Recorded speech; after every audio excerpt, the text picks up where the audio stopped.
अस्सलाम वालेकुम first year open your physics book. बेटे नेक्स्ट टॉपिक आज हम स्टार्ट करेंगे। बुक का पेज नंबर आपका है 62।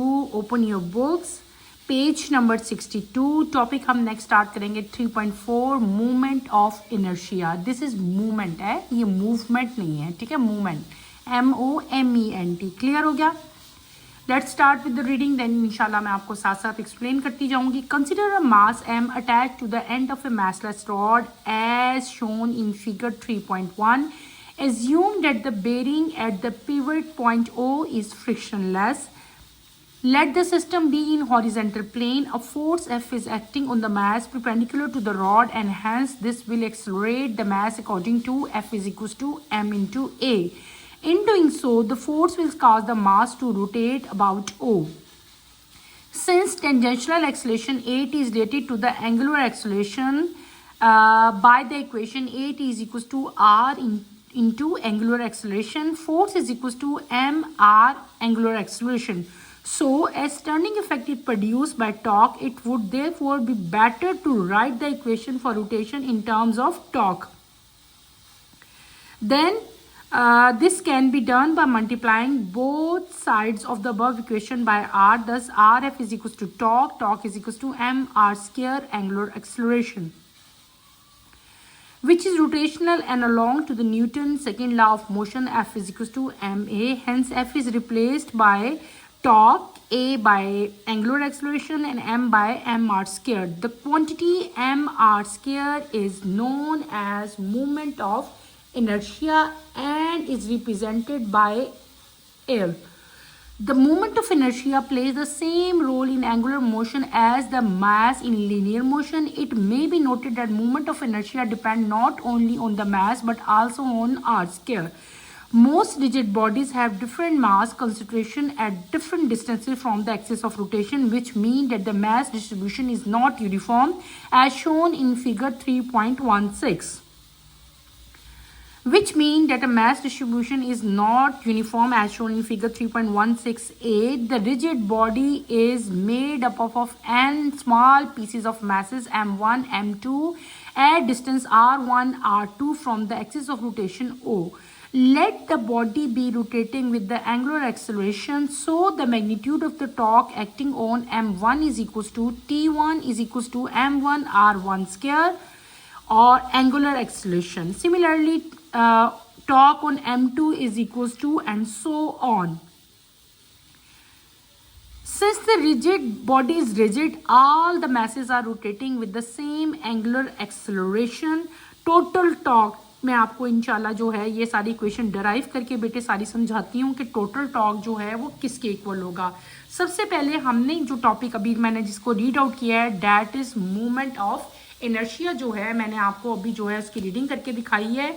हमने क्या करना है, हमने कंसिडर करना है कोई भी मैस, ठीक है। आप लोग करोगे consider a mass m, small m जो है उसको हम लोग कंसिडर करेंगे एज ए मैस।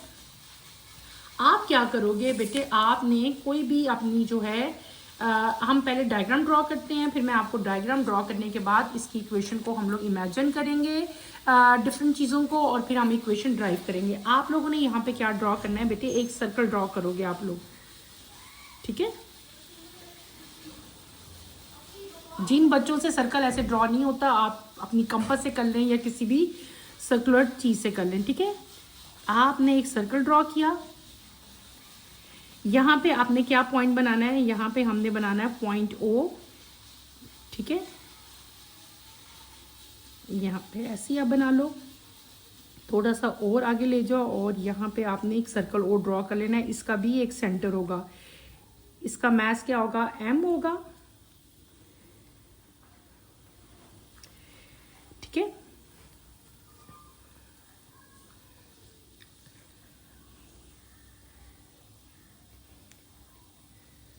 यहाँ पे हम इस तरह अगर शो कर लें कि अगर ये इसका सेंटर ये भी होता, यहाँ पे भी O होता, तो ये क्या था, दिस इज इस डायरेक्शन में क्या चीज़ प्रोड्यूस हो रही है, दिस इज फोर्स, ठीक है, जो ऊपर भी जा रही है।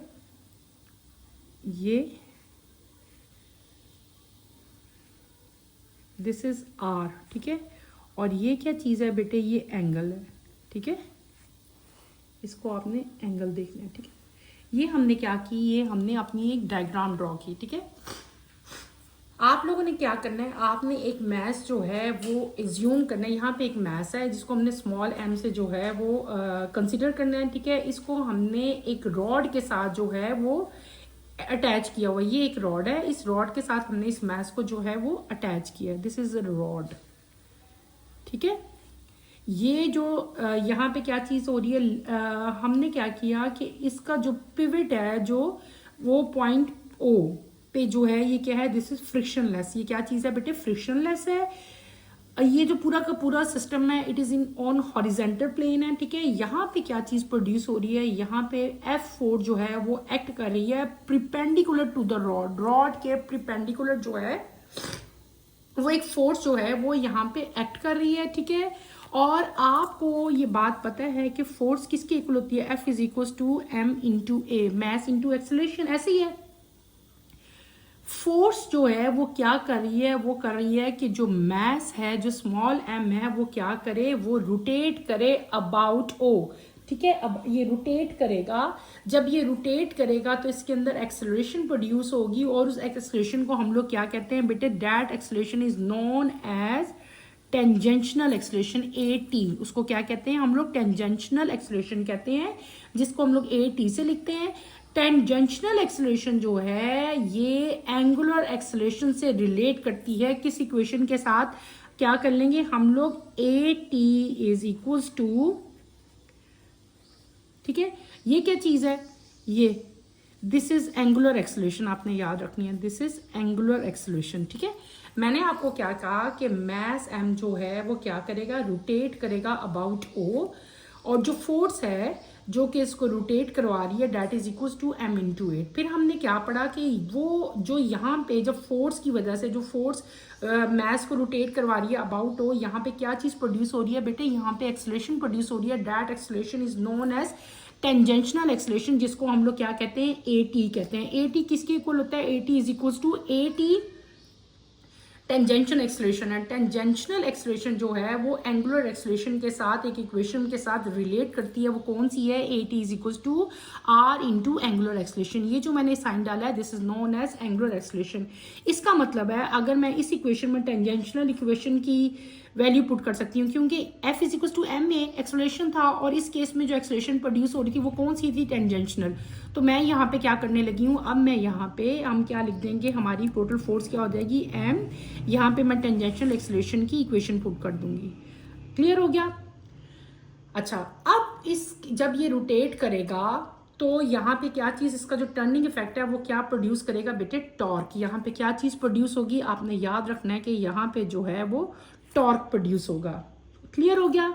हम क्या करेंगे, अपनी इक्वेशंस के दोनों साइड पे क्या कर लेंगे कि हम इसको R से मल्टीप्लाई करेंगे। तो आपकी इक्वेशन यहाँ पे भी मैं R से मल्टीप्लाई करूंगी, इसको भी मैं R से मल्टीप्लाई करूंगी, ठीक है। हम क्या कर लेंगे, RF is equals to torque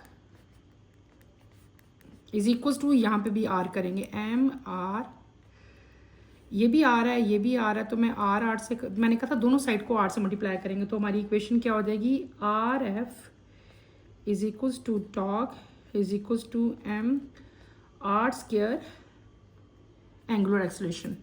ये R, ये हमने क्या कहा था कि multiply both side by R, ठीक है।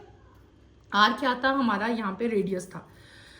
अब आपको पता है कि हमने इसे पिछले चैप्टर में, आप लोग 9th क्लास में ही पढ़ के आए हो बेटे, जो टॉर्क है, torque is equal to R into F. तो ये R इंटू एफ जो है टॉर्क के इक्वल भी है, ये और कुछ नहीं मैंने किया, मैंने सिर्फ ये बताया कि this is also equal to torque. और यहाँ पे आपका क्या आ गया, हमने दोनों साइड को R से मल्टीप्लाई किया था, इसको भी और इसको भी। जब इसको R से मल्टीप्लाई किया तो यहाँ पे क्या हो गया, R2 हो गए, तो MR स्क्वायर आ गया। अब हमने सेकंड लॉ ऑफ इक्वेशन से ये भी चीज पढ़ी थी कि F जो है वो किसके इक्वल है, F is equal to M into A. यहाँ पे हमने इस इक्वेशन में, ये जो हमारी एंड वाली इक्वेशन आ गई, इसमें हमने क्या किया कि F को हमने रिप्लेस कर दिया किससे बेटे, समझो, F को हमने किससे रिप्लेस किया बेटे, टॉर्क से, ठीक है।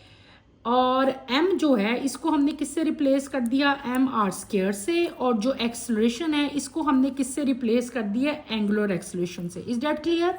चीज वही रही है, F is equal to M A. F को किससे रिप्लेस किया यहाँ पे, टॉर्क से। एम को किससे रिप्लेस किया, एम आर स्क्वायर्ड से। ए को किससे रिप्लेस कर दिया, एंगुलर एक्सेलरेशन से। चीज आपकी सेम की सेम है।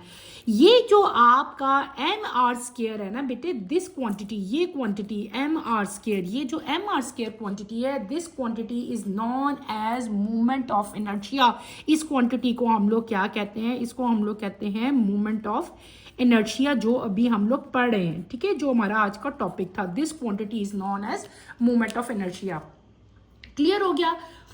अच्छा आगे आओ, इसको हम लोग जो मूवमेंट ऑफ इनर्शिया, इसको हम किस साइन से रिप्रेजेंट करते हैं, इस साइन से, ठीक है, इस साइन से हम इसको रिप्रेजेंट करेंगे। ये बात आपने याद रखनी है। मूवमेंट ऑफ इनर्शिया जो है बेटे, ये वही रोल प्ले करती है जो कि एंगुलर मोशन जो है वो प्ले करेगी।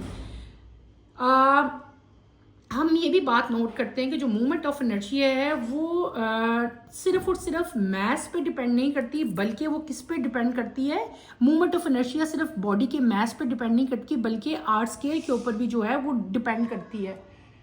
नेक्स्ट टॉपिक हमने, जो मैंने अभी जिसकी रीडिंग की थी, हमने मूवमेंट ऑफ इनर्शिया, तो हमारा यहीं पे कंप्लीट हो गया। हमने इसके बाद क्या पढ़ा था कि जो बहुत सारी रिजिड बॉडीज हैं बेटे, अगर उनका डिफरेंट मैसेस जो है, different distance axis of rotation पे डिफरेंट टाइप के उनके जो हैं मैसेस हों, तो इसका मतलब क्या होता है कि उनकी जो मैस डिस्ट्रीब्यूशन है वो क्या होती है, वो सेम नहीं होती।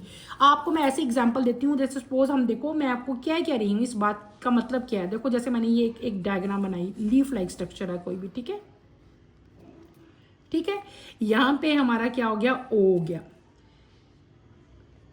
हम लोग ये देखो, ऐसे मैं एक डायग्राम बना रही हूँ, ठीक है, आप कंसीडर करें, ओके, यहाँ पे, यहाँ पे, यहाँ पे, यहाँ पे, ये डिस्टेंस हमारा R2 है, ये R4 हो गया, ये R1 है, ये R3 हो गया, ठीक है।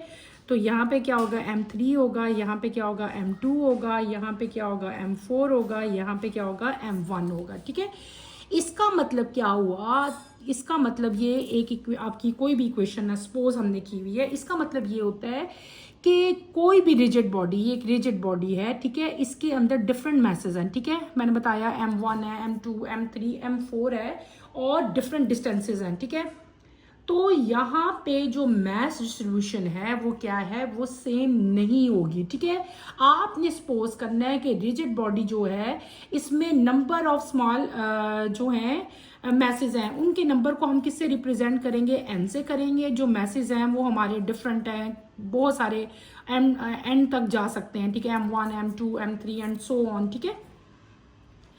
और यहाँ पे जो एक्सेलरेशन प्रोड्यूस होगी वो क्या होगी, एंगुलर एक्सेलरेशन प्रोड्यूस होगी, ठीक है। तो अगर आपने रिजिड बॉडी का टॉर्क फाइंड करना हो तो बेटे आप किस तरह फाइंड करोगे, हम लोग फाइंड करेंगे, अगर आपके पास एक रिजिड बॉडी है तो आप क्या करोगे, हमारा टॉर्क क्या आ जाएगा, हम लोग लिखेंगे T1, ऐसे लिखेंगे T1 इज इक्वल टू, अभी मैंने इक्वेशन आपको टॉर्क की बताई, तो यहाँ पे अगर आपने मैस 1 का करना हो तो यहाँ पे क्या करोगे, M1 कर लोगे, R1 स्क्वायर कर लोगे, और साथ एंगुलर एक्सेलरेशन 1 आ जाएगा, ठीक है। यही इक्वेशन थी ना, इसी इक्वेशन को मैंने ले लिया क्योंकि यहाँ पे R भी डिफरेंट थे, हम M1 का कर रहे थे तो यहाँ पे हमने M2 उसका कर लिया। इसी तरह अगर मैस 2 का आपने टॉर्क फाइंड करना हो तो आप लोग क्या करोगे, आप यहाँ पे लिखोगे M2 R2 का स्क्वायर एंगुलर एक्सेलरेशन 2। जितने मैसेज हैं आपके पास, M3 है, M4 है, M5 है, सबका टॉर्क जो है हम अलग अलग फाइंड करेंगे, और इन द एंड हम क्या करेंगे, सबके टॉर्क्स को जो है वो एड अप कर लेंगे। इज दैट क्लियर, समझ आ गई इस चीज की। अच्छा, अब क्योंकि ये बॉडी क्या थी, ये बॉडी रिजिड थी, इसमें बहुत सारे मैसेज थे, सारे के सारे मैसेज जो हैं वो रोटेट कर रहे थे with the same angular acceleration, ठीक है। तो हमने क्या करना है, आपको मैंने क्या कहा था, डिफरेंट मैसेज हैं, सबके टॉर्क हम क्या करेंगे, अलग अलग फाइंड आउट कर लेंगे। अलग अलग फाइंड आउट करने के बाद हमने क्या करना है, इन सब के टॉर्क का टोटल टॉर्क जो है हमने फाइंड करना है। टोटल टॉर्क आप लोग कैसे फाइंड करोगे, आप ऐसे लिखोगे, यहाँ पे आप लोग क्या लिख लोगे, टोटल। इसका मतलब क्या हुआ, टोटल टॉर्क। टोटल टॉर्क हम कैसे फाइंड करते हैं बेटे, M1 R1 square, M2 R2 square plus, सो जितने आप, इसका मतलब होता है कि जितने आगे मासेज हैं सबको हमने एड अप करना है अप टू MN। MN का मतलब होता है कि जितने आपको दिए गए हैं, आपको 10 दिए हैं, 9 दिए हैं, सबका सम जो है आपने टोटली करना है। और जो सबके अंदर एंगुलर एक्सेलरेशन बेटे प्रोड्यूस होगी वो क्या होगी, वो सेम होगी। इसलिए हमने उसको क्या कर लेना है, एंगुलर एक्सेलरेशन को हमने कॉमन ले लेना है, सेम ले लेना है। उसको मैंने इक्वेशन से बाहर निकाल दिया। मैंने क्या कहा, रिजिड बॉडी में जितने भी मैसेज हैं वो जब सब के सब जो है रोटेट करेंगे तो उनकी एंगुलर एक्सेलरेशन क्या होगी, सेम होगी। ठीक है, तो हमारे पास टोटल टॉर्क फाइंड हम कैसे करेंगे, मैंने आपको इक्वेशन राइट कर दी। और इस इक्वेशन को हम लोग कंबाइनली कैसे लिखते हैं, इसको हम लिखते हैं इस साइन से, this is known as summation. इसको क्या कहते हैं, summation, sum of all masses. ये क्या है, नंबर, एन का मतलब होता है नंबर, कहाँ से लेकर 1 से लेकर आपको एन तक जितना नंबर दिया हुआ है इसका ये सिग्मा। यहाँ पे क्या आ जाएगा, M I R I square bracket close, और यहाँ पे क्या आ जाएगा आपका एंगुलर एक्सेलरेशन। और टॉर्क जो है उसको हम लोग ऐसे भी लिख सकते हैं, torque is equal to I into angular acceleration. What is this I mean, ये जो वर्ड लिखा है मैंने, इसका मतलब क्या है, इसका मतलब है बेटे, क्या मतलब है, इसका मतलब है मूवमेंट ऑफ इनर्शिया। मैंने आपको पहले ही बताया था इसका मतलब क्या है, इसका मतलब है मूवमेंट ऑफ इनर्शिया। यहाँ पे अगर आपको याद हो जब हमने टॉर्क पढ़ा था, torque is equal to M R square, और मैंने कहा था ये एम आर स्क्वायर जो है ये किसके इक्वल है, इसको हम लोग क्या कहते हैं, मूवमेंट ऑफ इनर्शिया, और इसको इस साइन से रिप्रेजेंट करते हैं। तो मैंने यहाँ पे एम आई की जगह क्या लिख दिया, उसका एम आर की जगह क्या लिख दिया, आई लिख दिया, यानी कि मूवमेंट ऑफ इनर्शिया। टॉर्क जो है वो movement of inertia into angular acceleration के इक्वल भी होता है। और अगर आपके पास, हम ये भी लिख सकते हैं इस इक्वेशन में, हम लोग अगर मूवमेंट ऑफ इनर्शिया को आपने रिप्रेजेंट करना है तो हम ये भी लिख सकते हैं, movement of inertia is equal to, अगर आपके पास डिफरेंट मैसेज हो तो मूवमेंट ऑफ इनर्शिया आप किस तरह जो है वो राइट करोगे, यहाँ पे लिखोगे उसी तरह, N I is equal to 1 M I R I square. I is equal to, अभी मैंने बताया था ना आई किस इक्वल है, I is equal to M R square, ऐसे ही था। तो यहाँ पे जब मैंने इक्वेशन ड्राइव की, मैंने क्या बताया आपको, तो हम आई को क्या लिख लेंगे, समेशन एम आर आई। आई क्या है, मूवमेंट आर्म है, मूवमेंट आर्म किसकी, movement of inertia, sorry movement of inertia किसके इक्वल था, एम इंटू आर के इक्वल था। तो वो मैंने आपको उसकी इक्वेशन बता दी। Is date clear. ये हमने आज सारा टॉपिक जो है हमने क्या पढ़ा, हमने पढ़ा मूवमेंट ऑफ इनर्शिया, जो कि मैंने आपको सारा का सारा डिटेल से जो है समझाया।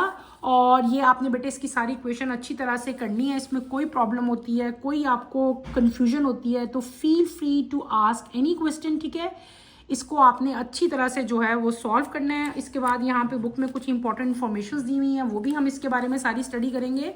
आपकी बुक में यहाँ पे जो है, जो मैंने जिस तरह आपको डायग्राम ड्रॉ करके दिखाई थी, आपकी बुक में भी यहाँ पे 2 डायग्राम जो हैं वो दी हुई हैं। इन दोनों से भी हम लोग एक दफ़ा देख लेते हैं। यहाँ पे देखें, मैंने आपको ये एक डायग्राम ड्रॉ करके दिखाई थी, ऐसे ही है। यहाँ पे जो है आपके पास 2 डायग्राम्स हैं। ठीक है, बात वही है कि एंगुलर एक्सेलरेशन जो है वो क्या रहेगी, हमेशा सेम रहेगी। Each small piece of a mass within a large rigid body undergoes the same angular acceleration about the pivot point, यानी कि एंगुलर एक्सेलरेशन जो है वो क्या रहेगी, वो सेम रहेगी, वो चेंज नहीं होगी। ठीक है, फिर आपको यहाँ पे इंफॉर्मेशन एक इंपॉर्टेंट दी हुई है, movement of inertia of various bodies about axis A dash जो है वो आपको बताया हुआ है। डिफरेंट शेप्स, अगर थिन रॉड होगा तो उसकी मूवमेंट ऑफ इनर्शिया कितनी होगी, 1/12 ml स्क्वायर। अगर आपका थिन रिंग होगा या हुप होगा तो उसकी मूवमेंट ऑफ इनर्शिया कितनी होगी। सी में आपको डायग्राम दी हुई है, जो शेप दी हुई है, डेट इज सॉलिड डिस्क। तो सॉलिड डिस्क की जो मूवमेंट ऑफ इनर्शिया है वो कितनी होगी बेटे, वो आपको दी हुई है 1/2 ml स्क्वायर। और एंड पे डी में आपको एक स्फेयर शेप दी हुई है और स्फेयर का बताया हुआ है कि इसका जो मूवमेंट ऑफ इनर्शिया वो कितना होगा स्फेयर का, तो वो आपको बताया हुआ है 2/5 mr स्क्वायर। यानी कि आपको डिफरेंट टाइप की शेप्स बता दी हैं। डिफरेंट शेप्स के जो मूवमेंट ऑफ इनर्शिया हैं वो क्या होते हैं, डिफरेंट होते हैं। आपने हर शेप का जो मूवमेंट ऑफ इनर्शिया उसको अच्छी तरह से लर्न करना है, याद कर लेना है। इसके आपके आगे न्यूमेरिकल्स भी आएंगे और आपने वो न्यूमेरिकल्स में फिर वही इक्वेशन जो है वो पुट करनी है कि अगर रॉड है तो उसका मूवमेंट ऑफ इनर्शिया क्या होगा, अगर आपकी स्फेयर है या सिलेंड्रिकल शेप है तो उसकी मूवमेंट ऑफ इनर्शिया क्या होगी। ये सारी की सारी एज इट इज आपने लर्न कर लेनी है। बेटे आज के टॉपिक के लिए इतना ही बहुत है। ठीक है, यहाँ पे एक और इन्फॉर्मेशन भी लिखी हुई है, 2 cylinders of equal mass, 2 cylinders अगर आपके पास हो, उनका मैसेज सेम हो, the one with the larger diameter has a greater rotational inertia. जिसका डायमीटर ज्यादा होगा उसका इनर्शिया जो है वो क्या होगा, ज्यादा होगा। ये भी इंफॉर्मेशन आपने याद रखनी है। आज के टॉपिक में हमने मूवमेंट ऑफ इनर्शिया जो है वो कंप्लीट कर लिया है। मूवमेंट ऑफ इनर्शिया को आपने अच्छी तरह से लर्न करना है। इसमें कोई भी प्रॉब्लम होती है, कोई मुश्किल होती है तो feel free to ask any question. इंशाल्लाह कमिंग लेक्चर में हम एंगुलर मोमेंटम पढ़ेंगे। आज के लिए इतना ही बहुत है। और कमिंग लेक्चर की नोटिफिकेशन के लिए बेटे आप चैनल को शेयर करें, लाइक करें और सब्सक्राइब करें। और किसी भी बच्चे की, किसी भी स्टूडेंट की अगर इक्वेशन जो है वो मिस हो गई है तो वो यहाँ से जो है अपनी इक्वेशन जो है वो उतार सकते हैं। कोई भी अगर आप लोगों की मिस है, ठीक है, तो यहाँ से आप लोग जो है ये बेटे कवर कर सकते हो, ठीक है। इसी तरह आपने डायग्राम बनानी है। डायग्राम बनाने के बाद मूवमेंट ऑफ इनर्शिया को आपने एक्सप्लेन करना है। उसके बाद हमने जो है टॉर्क को बताया और उसके बाद अगेंस्ट हमने बता दिया मूवमेंट ऑफ इनर्शिया जो है अगर ज़्यादा मैसेज हो तो आप लोग उसको कैसे राइट करोगे। यहीं पे अपना टॉपिक मैं एंड करूँगी। अल्लाह हाफिज़ फर्स्ट ईयर, टेक केयर बेटे, अपना ख्याल रखिएगा।